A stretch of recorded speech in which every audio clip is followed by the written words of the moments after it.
Hi guys, it's me again, Angie, and welcome to another video. For today's video, I'm going to discuss you the summary of chapter 11 in Cisco networking.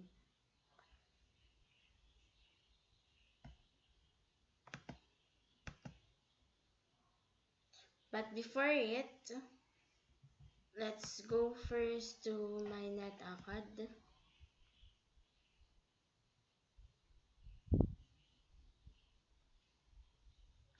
Chapter 11 focuses on building a small network.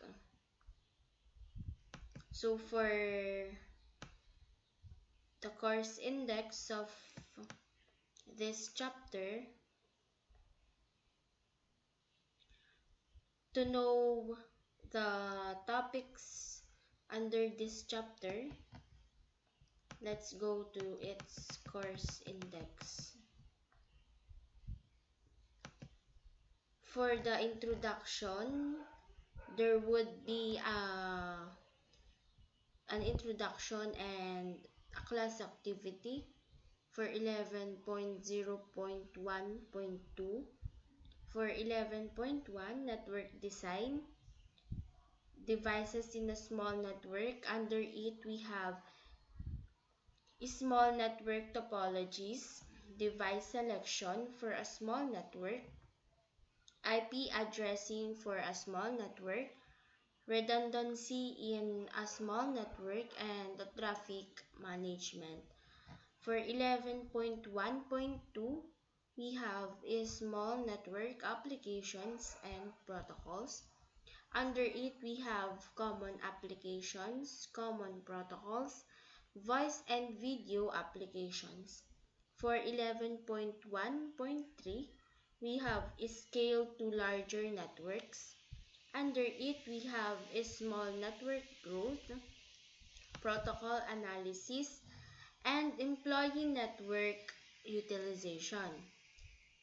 For 11.2, we have network security, 11.1.2.1 security threats and vulnerabilities. Under it, we have types of threats, physical security, types of vulnerabilities, and an activity which is security threats and vulnerabilities. For 11.2.2 network attacks, we have types of malware, reconnaissance attacks, access attacks, denial of service attacks, and we have the activity.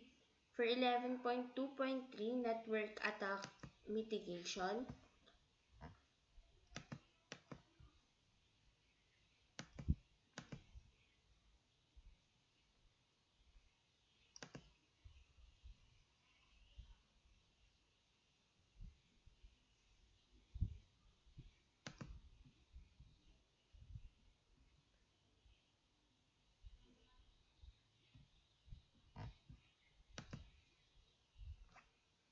network attack mitigation, backup, upgrade, update, and patch, authentication, authorization, and accounting, firewalls, endpoint security.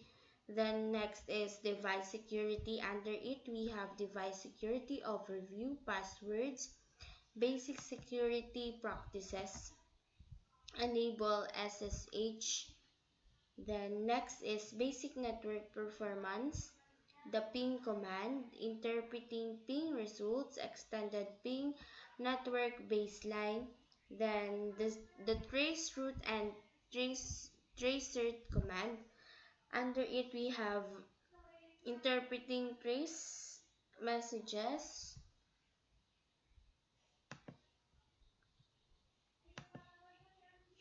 interpreting trace messages, extended trace route, and the activities.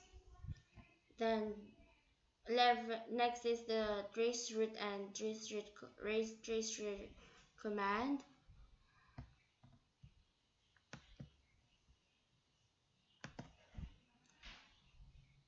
show commands, common show commands revisited, then host and iOS commands, the ipconfig command, the arp command, the show cdp neighbors command, the show IP interface label in brief command, then the activity.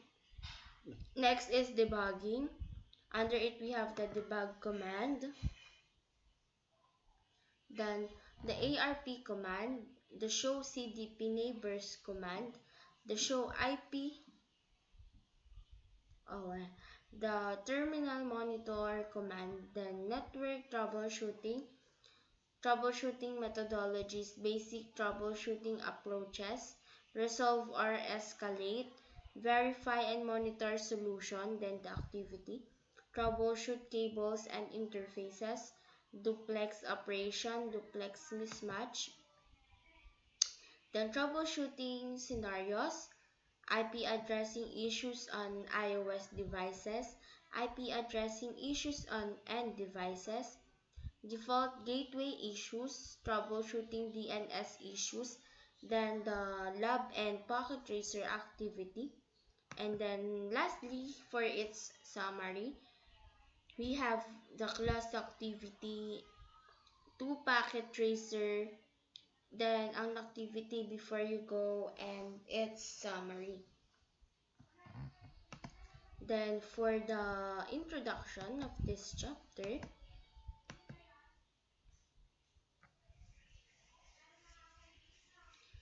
up to this point in the course, we have considered the services that a data network can provide to the human network, examined the features of each layer of the OSI model and the operations of TCP or IP protocols, and looked in detail of Ethernet, a universal LAN technology.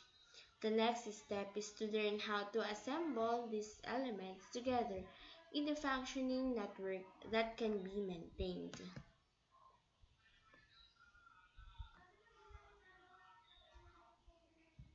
So let us now proceed to my PowerPoint presentation.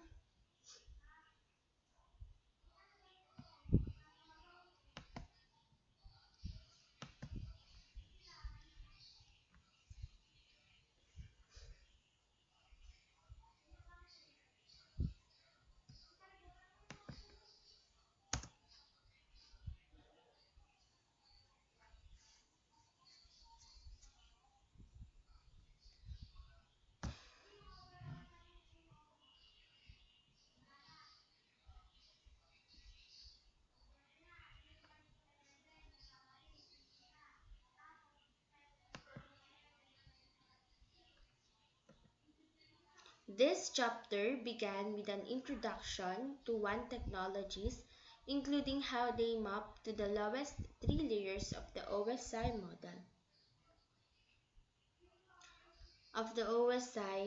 model. Different WAN concepts and connectivity techniques were also introduced, including point-to-point, circuit switched, and packet switch connections. A look at different carrier lines and speeds compared, the differences between the T and E carrier systems used in North America and Europe respectively.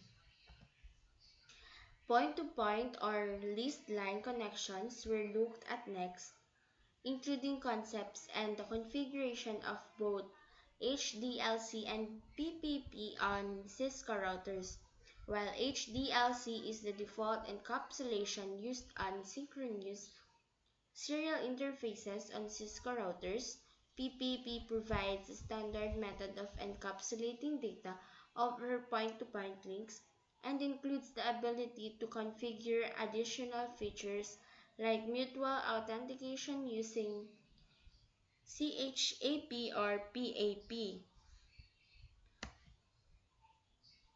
ISDN was introduced next as a circuit switching technology that uses all digital links between locations.